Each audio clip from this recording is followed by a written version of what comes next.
Very good morning students, मैं रजत स्वागत करता हूं आपका अपने इस यूट्यूब चैनल ज्ञान बिंदु ई लर्निंग पर। स्टूडेंट्स, ज्ञान बिंदु ई लर्निंग प्लेटफॉर्म पर हमने एसएससी जीडी, यूपी SSC लेखपाल और यूपी पुलिस कांस्टेबल का बैच स्टार्ट कर दिया है, जो कि 70 दिनों का बैच है। यदि आपने पहले कभी तैयारी नहीं की है या आप तैयारी में कमजोर हैं, तब आप हमारे इस बैच में 0 से लेकर के कंपटीशन लेवल तक की तैयारी कर सकते हैं। जी हाँ, यदि आपने पहले कभी तैयारी नहीं की है, आप तैयारी में नए हैं, आप एसएससी जीडी की तैयारी कर रहे हैं या आप लेखपाल की तैयारी कर रहे हैं या फिर आप यूपी पुलिस कांस्टेबल की तैयारी कर रहे हैं, तो आपके लिए ये बैच बिल्कुल 0 से लेकर के कंपटीशन लेवल तक लेकर के जाएगा। अपने इस बैच की श्रृंखला में हमारे सभी क्लासेस आपको यूट्यूब पर फ्री मिलेंगी ज्ञान बिंदु ई लर्निंग पर। तो ज्ञान बिंदु ई लर्निंग चैनल को आप अभी सब्सक्राइब कर लीजिए। वहीं बात करें यहाँ के पीडीएफ नोट्स की, तो पीडीएफ नोट्स आपको डिस्क्रिप्शन में दिए गए टेलीग्राम लिंक पर मिल जाएगा।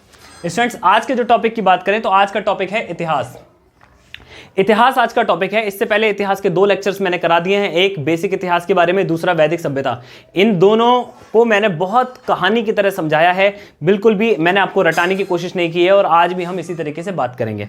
ठीक है, आज का जो टॉपिक है वो बहुत इंपॉर्टेंट टॉपिक है। इतिहास से अक्सर इन 2 टॉपिक से सवाल आपको देखने को मिलते हैं। आज का जो टॉपिक है वो है धार्मिक सुधार। ठीक है, धार्मिक सुधार। ठीक है, इसके अंतर्गत हम 2 धर्मों के बारे में पढ़ेंगे, जहां से एग्जाम में बहुत सारे सवाल आ जाते हैं। पहला धर्म है बौद्ध धर्म। ठीक है, कौन सा? बौद्ध धर्म। और दूसरा जो धर्म है वो है आपका जैन धर्म। ठीक है, पहला बौद्ध धर्म, दूसरा जैन धर्म। बौद्ध धर्म और जैन धर्म से भगवान बुद्ध के बारे में और भगवान महावीर के बारे में बहुत सारे प्रश्न बनते हैं। इन धर्मों में बताए गए मार्गों से भी क्वेश्चन बनते हैं। तो आइए देखते हैं क्या वो इंपॉर्टेंट क्वेश्चंस हैं या क्या वो इंपॉर्टेंट फैक्ट्स हैं जहां से क्वेश्चन बनते हैं। तो सबसे पहले हम शुरुआत करते हैं बौद्ध धर्म से। यहां से जनरली अक्सर क्वेश्चन बनने की संभावना सबसे ज्यादा रहती है। ठीक है, और खासकर यूपी के एग्जाम में, क्योंकि भगवान बुद्ध का जो नाता है वो यूपी से भी रहा है, तो इसलिए यहाँ पे क्वेश्चन बनने की संभावना ज्यादा रहती है। गौतम बुद्ध बौद्ध धर्म के जो प्रवर्तक रहे हैं या बौद्ध धर्म के जो जनक रहे हैं, उनको बोलते हैं गौतम बुद्ध। ठीक है, गौतम बुद्ध। और यहीं से स्टोरी शुरू होती है। आप बस ध्यान से देखते रहिए, कॉपी पेन उठा लीजिए और नोट करना शुरू कीजिए। गौतम बुद्ध को लाइट ऑफ एशिया बोलते हैं। क्या बोलते हैं? Light of Asia. ठीक है, इसको हिंदी में बोलते हैं एशिया की प्रकाश पुंज। क्या बोलते हैं? एशिया की प्रकाश पुंज। ठीक है, एशिया की प्रकाश पुंज बोलते हैं किसे? गौतम बुद्ध को। ठीक है, एक क्वेश्चन तैयार हो गया, पूछ लेता है एग्जाम में, कई बार पूछा गया है कि एशिया का प्रकाश पुंज या फिर लाइट ऑफ एशिया किसे कहा जाता है, तो आप बोलेंगे किसको? गौतम बुद्ध को। अब बात आती है कि गौतम बुद्ध का जो जन्म है, गौतम बुद्ध का जन्म कब हुआ? तो गौतम बुद्ध का जो जन्म हुआ वो जन्म लिख लीजिए, जन्म 563 ईसा पूर्व हुआ। ठीक है, यानी ईसा मसीह के जन्म से भी 563 वर्ष पहले भारत में बुद्ध हुए। ठीक है, जिन्होंने समाज को एक रास्ता दिखाया। ठीक है, भगवान बुद्ध का जन्म 563 ईसा पूर्व में हुआ। अब इस डेट के बारे में पता कैसे चलता है? ठीक है, इस डेट के बारे में पता कैसे चलता है कि भगवान बुद्ध की मृत्यु या फिर जन्म की तिथि कैसे पता चलती है? तो चीनी परंपरा के कैंटोन अभिलेख के द्वारा। कैसे? चीनी परंपरा के कैंटोन अभिलेख। कौन सा? चीनी परंपरा के कैंटोन अभिलेख द्वारा चीनी परंपरा के कैंटोन अभिलेख के द्वारा हमें बुद्ध के जन्म और मृत्यु के बारे में पता चलता है। स्टूडेंट्स, हर जगह आप ये सब नॉलेज पढ़ेंगे, लेकिन ये वाली चीज़ को आप हमेशा याद रखिएगा, ये स्पेशली बहुत कम लोग इस बारे में डिस्कस करते हैं। भगवान बुद्ध की जो जन्म और मृत्यु के बारे में कैसे पता चलता है? तो कैंटोन अभिलेख के द्वारा पता चलता है, जो कि चीनी परंपरा में वहाँ पर प्रसिद्ध है। ठीक है, चीन में है। दूसरी बात करते हैं, अब बात आती है इनके पिता का नाम क्या है। यहाँ से क्वेश्चन बनता है, इनके पिता का नाम क्या है? इनके पिता का नाम क्या है? तो पिता का नाम इनके शुद्धोधन है, शुद्धोधन। ठीक है, पिता का नाम शुद्धोधन और माता का नाम इनका माया देवी है। ठीक है, माता का नाम इनका क्या हो गया? माया देवी। ऐसे ही नोट करते चलिएगा, ज़्यादा नहीं लिखना है, बस थोड़ा थोड़ा। यहाँ लिख लीजिएगा पिता और ये माता, ठीक है, पिता और माता हो गए। लेकिन इनका जो पालन पोषण है, पालन पोषण किया है प्रजापति गौतमी ने, ठीक है, पालन पोषण यहाँ लिख लीजिए, पालन पोषण, पालन पोषण किसने किया? प्रजापति गौतमी ने, ठीक है, पालन पोषण प्रजापति गौतमी ने किया, जो कि इनको बाद में, क्योंकि इनके जन्म के तुरंत बाद, ठीक है, क्या हुआ, इनकी माता की मृत्यु हो गई थी। जन्म के तुरंत बाद इनकी माता की क्या हो गई थी? माया देवी जी की क्या हो गई थी? मृत्यु हो गई थी, ठीक है। अब बात आती है कि जो बुद्ध थे, ठीक है, इनके बचपन का नाम क्या था? ठीक है, तो बुद्ध के बचपन का नाम क्या था? सिद्धार्थ था। क्या था? इनके बचपन का नाम क्या था? बचपन का नाम था सिद्धार्थ। अब बात आती है कि सिद्धार्थ जो कि एक राजा के पुत्र थे, शुद्धोधन राजा थे, ठीक है, शुद्धोधन राजा थे, और उनकी माता जो थी माया देवी थी, ठीक है। इनका पुत्र जो कि एक राजकुमार है, ठीक है, कहाँ के राजा थे इनके पिता? ये थे कपिलवस्तु के लुम्बिनी, ठीक है, कपिलवस्तु के लुम्बिनी में इनका जन्म हुआ, ठीक है, यहां लिख लीजिएगा कपिलवस्तु के लुम्बिनी में, कपिलवस्तु के लुम्बिनी में इनका जन्म हुआ। और कपिलवस्तु के लुम्बिनी में इनके जन्म होने के बाद बचपन में इनका नाम सिद्धार्थ था। और सिद्धार्थ बड़े होकर के बुद्ध कैसे बने, इस प्रक्रिया में ही सारा झालमेल है। एक बार जो सिद्धार्थ जो थे, जो कि राजकुमार थे, अपने शहर के भ्रमण के लिए गए और शहर घूम रहे थे, कौन सा? कपिलवस्तु, ठीक है। कपिलवस्तु शहर जब ये घूम रहे थे तब इन्होंने 4 चीजें देखी, ठीक है। पहली चीज देखी बूढ़ा व्यक्ति, फिर देखा बीमार व्यक्ति, ठीक है, फिर देखा एक शव, ठीक है, फिर क्या देखा? एक शव, और फिर उसके बाद में देखा एक सन्यासी। और इन सारी चीजों क्योंकि जो सिद्धार्थ थे, इनके पिता ने यानी शुद्धोधन ने इनको बहुत इस तरीके से पाला था कि दुख इनके आसपास भी ना जाए। तब उन्होंने इन 4 चीजों को देखा और इन चीजों को देख करके उनको दिल में उनको ये महसूस हुआ कि ये दुख क्या है। दुख के बारे में जानकारी लेने निकले थे और भगवान बुद्ध को फिर ज्ञान प्राप्त हुआ था। आइए देखते हैं कैसे। जब इन सब चीजों से वो परेशान हुए तब 29 वर्ष की आयु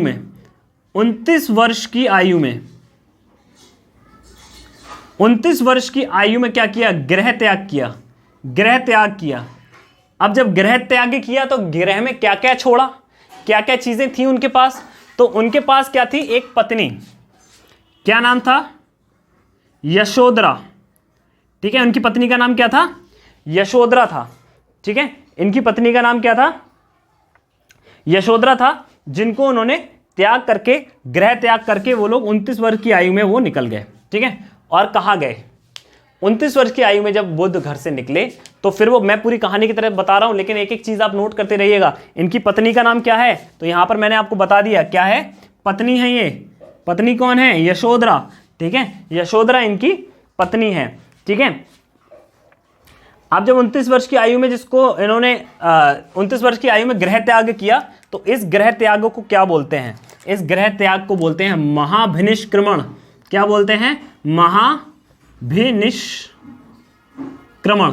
इस प्रक्रिया को क्या बोलते हैं? महाभिनिष्क्रमण, ठीक है। बुद्ध के जो साहित्य हैं उसमें उनके गृह त्याग की प्रक्रिया को महाभिनिष्क्रमण कहा गया है। एग्जाम में एक बार नहीं 10 से ज्यादा बार पूछा गया है ये चीज, ठीक है, तो बहुत इंपॉर्टेंट है। अगला देखते हैं।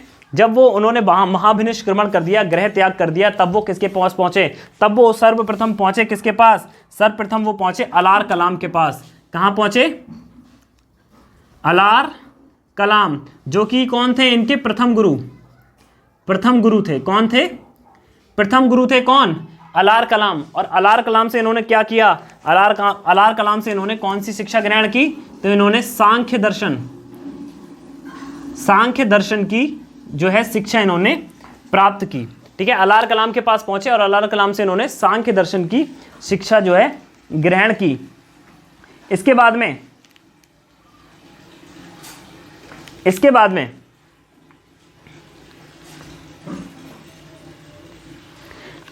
6 वर्ष की तपस्या के बाद 35 वर्ष की आयु में, ठीक है, 6 वर्ष की तपस्या की, तपस्या कितने वर्ष की? 6 वर्ष की तपस्या, आयु कितनी हो चुकी थी? 35 वर्ष। कब घर कब छोड़ा था? तो देख लो बेटा, घर छोड़ा था 29 साल में और ज्ञान कब प्राप्त हुआ? तो 6 वर्ष में, यानी 6 साल पूरे लग गए। ठीक है, 6 साल पूरे लग गए, काय में? 6 साल की तपस्या लग गई। ये देखिए 6 वर्ष के बाद में 35 वर्ष की आयु हो गई और 29 वर्ष की आयु में इन्होंने घर छोड़ा था। ठीक है, उसके बाद में 6 वर्ष की आयु में इनको क्या हुआ? वैशाख की पूर्णिमा पे, ठीक है, कब? वैशाख की पूर्णिमा, वैशाख की पूर्णिमा पर ज्ञान प्राप्त हुआ। क्या हुआ? ज्ञान प्राप्त हुआ। ठीक है, वैशाख की पूर्णिमा पर इनको ज्ञान प्राप्त हुआ और ये कहां प्राप्त हुआ? पीपल के पेड़ के नीचे, पीपल के वृक्ष के नीचे, पीपल के वृक्ष के नीचे इनको ज्ञान प्राप्त हुआ। कहां पर प्राप्त हुआ? तो निरंजना नदी के किनारे। याद कर लीजिएगा, पूछ लेता है, कई बार पूछ लिया है। ठीक है, निरंजना नदी के किनारे, निरंजना नदी के किनारे बुद्ध को पीपल के पेड़ के नीचे 35 वर्ष की आयु में 6 वर्ष की कड़ी तपस्या के बाद वैशाख की पूर्णिमा पर ज्ञान प्राप्त हुआ। ठीक है, कैसे बोलेंगे कि निरंजना नदी के किनारे पीपल के पेड़ के नीचे वैशाख की पूर्णिमा को 35 वर्ष की आयु में 6 वर्ष की तपस्या के बाद बुद्ध को ज्ञान प्राप्त हुआ और सिद्धार्थ जो थे वो कौन, क्या कहलाए? बुद्ध कहलाए। ठीक है, सिद्धार्थ जो थे वह बुद्ध कहलाए। अब क्या हुआ? जब उनको ज्ञान प्राप्त हो गया तो उन्होंने चाहा कि मैं अपना ज्ञान दूसरे लोगों को दूं और दूसरे लोगों को ज्ञान देने के क्रम में क्या हुआ? दूसरे लोगों को ज्ञान देने के क्रम में उन्होंने पहला उपदेश दिया। क्या दिया? पहला उपदेश दिया। और पहला उपदेश कहां दिया? तो पहला उपदेश दिया सारनाथ। सारनाथ कहां है भैया? यूपी में है, बनारस के पास में। तो पहला उपदेश कहां दिया? सारनाथ में दिया, जिसे नाम दिया गया है बुद्ध के साहित्य में धर्म चक्र प्रवर्तन। धर्म चक्र प्रवर्तन। ठीक है, क्या नाम दिया गया है? धर्म चक्र प्रवर्तन नाम दिया गया है बुद्ध के पहले उपदेश को। और बुद्ध ने पहला उपदेश कहां दिया? सारनाथ में दिया। ठीक है, अब बात आती है बुद्ध ने अपने सर्वाधिक उपदेश कहां दिए? तो बुद्ध ने अपने सर्वाधिक जो उपदेश दिए, यहां लिख लीजिए, सर्वाधिक उपदेश। तो बुद्ध ने अपने सर्वाधिक उपदेश दिए श्रावस्ती में। कहां पे दिए? श्रावस्ती में। और श्रावस्ती कहां है? तो श्रावस्ती भी बेटा किस में है? यूपी में। तो आप समझ जाओ कि यूपी के एग्जाम में जो बुद्ध धर्म है वो कितना इंपॉर्टेंस रखने वाला है। ठीक है, किस में? यूपी में। और यहां पर क्या है? ये भी कहां है? यूपी में। तो इसीलिए यूपी को ज्यादा मान्यता दी जाती है, यूपी में बौद्ध धर्म को ज्यादा मान्यता दी जाती है। ठीक है, अब बात आती है बुद्ध की मृत्यु। अब उन्होंने सारी चीजें दे दी, सारे काम कर दिए, ज्ञान प्राप्त किया, ज्ञान को लोगों में बांटा। अब उनकी मृत्यु हुई। और उनकी मृत्यु कब हुई? तो यहां लिख लीजिए, बुद्ध की जो मृत्यु है, बुद्ध की जो मृत्यु है, तो बुद्ध की मृत्यु है 483 ईसा पूर्व। 483 ईसा पूर्व, यानी ईसाई के जन्म से 483 वर्ष पहले। ठीक है, कितनी आयु में? तो आयु जब जोड़ोगे तो 80 वर्ष निकलेगी। बुद्ध की जो आयु थी वो कितनी थी? 80 वर्ष थी। ठीक है, और 80 वर्ष की आयु के पश्चात इनका जो अंतिम संस्कार किया था वो किसने किया था? मल्ल राजाओं ने। किसने किया था? मल्ल राजाओं ने बहुत श्रद्धा के साथ इनका अंतिम संस्कार किया। उसके बाद क्या हुआ? जब बुद्ध की मृत्यु हो गई, उनका अंतिम संस्कार हो गया, तब उनके शरीर के अवशेषों को 8 भागों में बांटा गया। मृत्यु के पश्चात अवशेषों को 8 भागों में बांटा गया। यहां लिख देता हूं। ठीक है, अवशेषों को 8 भागों में बांटा गया।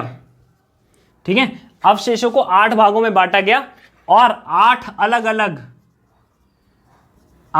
अलग अलग स्तूप बनाए गए। ठीक है, स्तूप बनाए गए। मेरे से सवाल क्वेश्चन में पूछा था जब मैंने एग्जाम दिया था आरओ एआरओ का, तब उसमें पूछा था कि जो स्तूप हैं, बौद्ध स्तूप हैं, उसके अंदर क्या होता है? तो क्या होता है बेटा? बुद्ध के शरीर के अवशेष होते हैं। ठीक है, आंसर क्या था इसका? बुद्ध के शरीर के अवशेष होते हैं। बहुत सारे बच्चों को नहीं पता होता है, इसलिए आप इसको नोट कर लीजिएगा। ठीक है, ये इतनी सारी इंफॉर्मेशन के बाद में मैं चलो कुछ और बताता हूं आपको। ठीक है, अभी 5 चीजें करनी है, इंपॉर्टेंट पूछ लेता है क्वेश्चन कि भैया बौद्ध संगतियों के बारे में सवाल पूछ लेता है कि बौद्ध संगतियां कब हुई, किसके कार्यकाल में हुई, कैसे कैसे हुई। तो लिख लीजिए, यहां लिखिए बौद्ध संगति, बौद्ध संगति। ठीक है, यहां लिखिए बौद्ध संगति, यहां लिखिए स्थान, और यहां लिखिए क्या? यहां पर लिखिए आप समय, है ना, समय, और यहां पर लिखिए राजा, किस राजा के कार्यकाल में हुई। तो पहली बौद्ध संगति, प्रथम बौद्ध संगति, पहली बौद्ध संगति जो थी वो आपकी राजगृह में 483 ईसा पूर्व में, राजगृह में 483 ईसा पूर्व में। ठीक है, यानी इनके मृत्यु के वर्ष ही हुई, राजगृह में 483 ईसा पूर्व। याद रखना, पहली बौद्ध संगति, बुद्ध की मृत्यु एक ही वर्ष में हुई। ठीक है, और जो राजा थे वो थे बेटा आपके अजातशत्रु। कौन थे? अजातशत्रु। अजातशत्रु नाम के राजा थे, इनके कार्यकाल में पहली बौद्ध संगति राजगृह में हुई। ठीक है, अब बात आती है द्वितीय बौद्ध संगति कब हुई? दूसरी। बेटा बौद्ध संगति से सवाल जनरली पूछ लेता है, तो आपको इसको वो नहीं करना है, एकदम छोड़ना नहीं है। ठीक है, इसको याद करना है। दूसरी बौद्ध संगति जो थी वो हुई आपकी वैशाली राज्य में। कहां? वैशाली राज्य में। ठीक है, 283 ईसा पूर्व, यानी इसके 200 साल के बाद, 200 साल तक कोई भी बौद्ध संगति नहीं हुई। 200 साल के बाद में वैशाली में बौद्ध संगति हुई। ठीक है, वैशाली में बौद्ध संगति हुई, और राजा जो था आपका वो था कालाशोक। कौन राजा था? कालाशोक आपका राजा था। अब बात आती है तृतीय बौद्ध संगति। बहुत पूछ लेता है, यह सबसे ज्यादा इंपॉर्टेंट है। यह हुई बेटा पाटलिपुत्र। ठीक है, याद रखना, पटना जो है बिहार की राजधानी पटना, उसका पुराना नाम था पाटलिपुत्र। कोई पूछ ले कि पाटलिपुत्र का आज का नाम क्या था, तो क्या बताओगे? पटना। यह सवाल भी बहुत बार पूछा हुआ है एग्जाम में। ठीक है, तो तीसरी बौद्ध संगति थी वो पाटलिपुत्र में 255 ईसा पूर्व में हुई, 255 ईसा पूर्व में हुई, और राजा था आपका अशोक, जिसे बोलते हैं अशोक महान, पूरे अखंड भारत पर राज करने वाला इकलौता राजा, है ना। इसके बाद में बात होती है चौथी बौद्ध संगति। चौथी बौद्ध संगति जो हुई वो कुंडलवन में। कहां पर? कुंडलवन। कैसे लिखेंगे? कुंडलवन आज का क्या है? कश्मीर। पहले कश्मीर का नाम कुंडलवन था, तो कुंडलवन में हुई। ठीक है, और ये कब हुई? तो पहली शताब्दी में। कब हुई? प्रथम शताब्दी में। और राजा जो था बेटा वो था आपका कनिष्क। क्या था? कनिष्क आपका राजा था। तो बेटा ये 4 बौद्ध संगतियों के बारे में आपको पता चल गया है। ये चारों बौद्ध संगतियां आप नोट कर लीजिए, आपको बहुत ज्यादा हेल्प मिलेगी इनसे। ठीक है, आपको एग्जाम में जनरली पूछ लेता है बौद्ध संगति। तो प्रथम बौद्ध संगति कहां हुई? तो प्रथम बौद्ध संगति कहां हुई? राजगृह में हुई। कब हुई? तो कब हुई बेटा? 483 ईसा पूर्व, बुद्ध की मृत्यु वाले वर्ष में। द्वितीय बौद्ध संगति कब हुई? तो द्वितीय बौद्ध संगति 200 साल बाद 283 ईसा पूर्व में कहां हुई? तो वैशाली में हुई।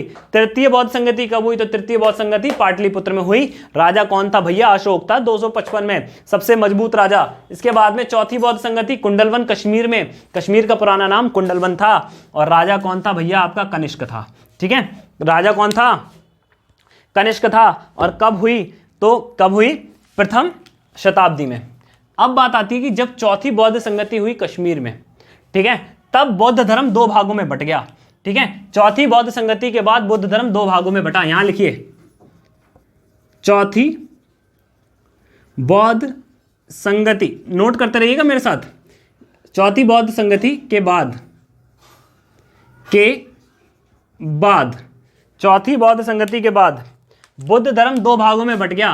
कौन कौन सा? एक था हीनयान, एक था महायान। ठीक है, एक था हीनयान, एक था महायान। ठीक है, ये दो भागों में बट गया।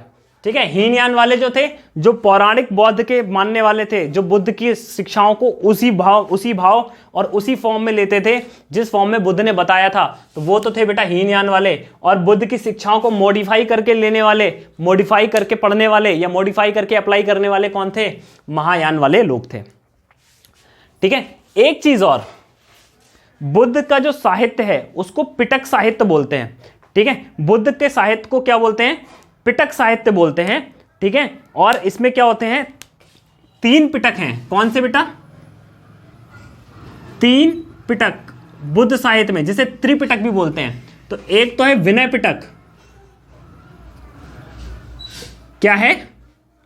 एक है आपका विनय पिटक, दूसरा है आपका सूत्र पिटक, और तीसरा है आपका, एक है आपका विनय पिटक, दूसरा है आपका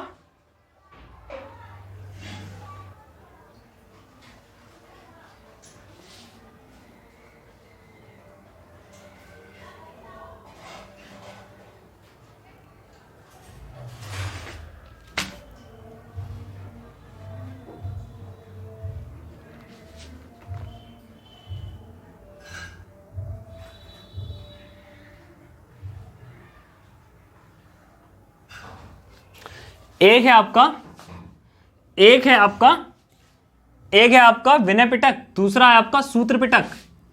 ठीक है, सूत्र पिटक। ठीक है, एक है आपका विनय पिटक, दूसरा है आपका सूत्र पिटक, तीसरा है अभिदम्भ पिटक। ठीक है, अगला है कौन सा? अभिदम्भ पिटक। ठीक है, ये 3 पिटक हैं किसके? बुद्ध के साहित्य के। तो बुद्ध के साहित्य के कितने पिटक हैं? 3 पिटक हैं। कौन कौन सी? विनय पिटक, सूत्र पिटक और अभिदम्भ पिटक। तो ये बौद्ध धर्म के बारे में जितनी भी पूछी जाने वाली नॉलेज थी वो सारी की सारी मैंने दे दी। बुद्ध के जीवन के बारे में दे दिया, बुद्ध की संगतियों के बारे में दे दिया, बुद्ध के ज्ञान के बारे में दे दिया, बुद्ध के मृत्यु के पश्चात क्या हुआ वो भी बता दिया। ठीक है, तो ये बुद्ध धर्म आज हमारा कंप्लीट होता है।